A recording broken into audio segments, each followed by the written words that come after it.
Assalamu alaikum wa rahmatullah. Greeting everybody.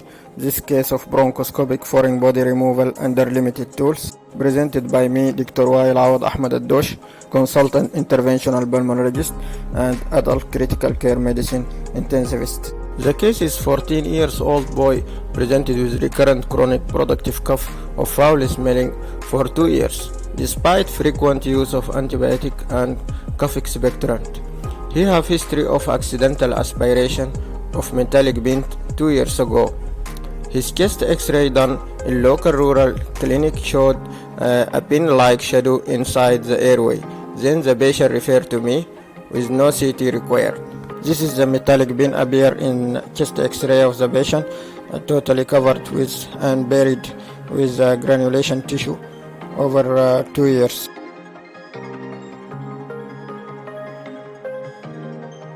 About airway securing during procedure, no available rigid bronchoscope and patient intubated with endotracheal tube size 7 under general and intravenous anesthesia with propofol and fentanyl.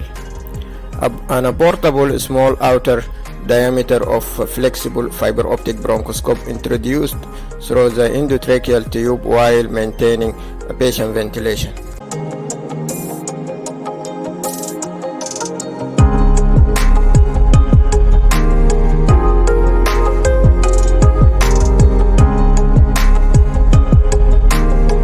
About limitations and challenges during the procedure, a rigid bronchoscope was unavailable. Also, a flexible electrocautery knife and probe was unavailable too.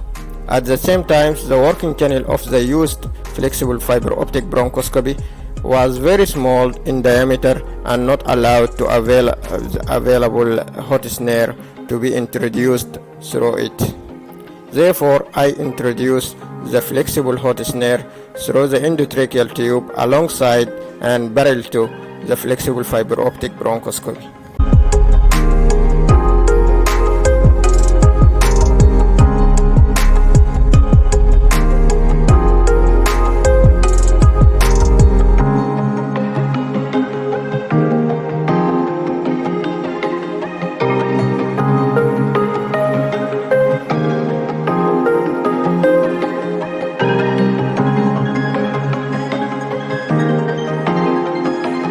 For problem solution, I used the tip of the hot snare as a blunt probe for cutting the granulation tissue on blend mode and power of 30 watt, and removing the granulation tissue covered the metallic bin. The control of flexible hot snare to make it on the precise location over the medial border of granulation tissue to avoid bronchial wall firing was difficult, leading to prolonging the entire time of the procedure up to 1 hour.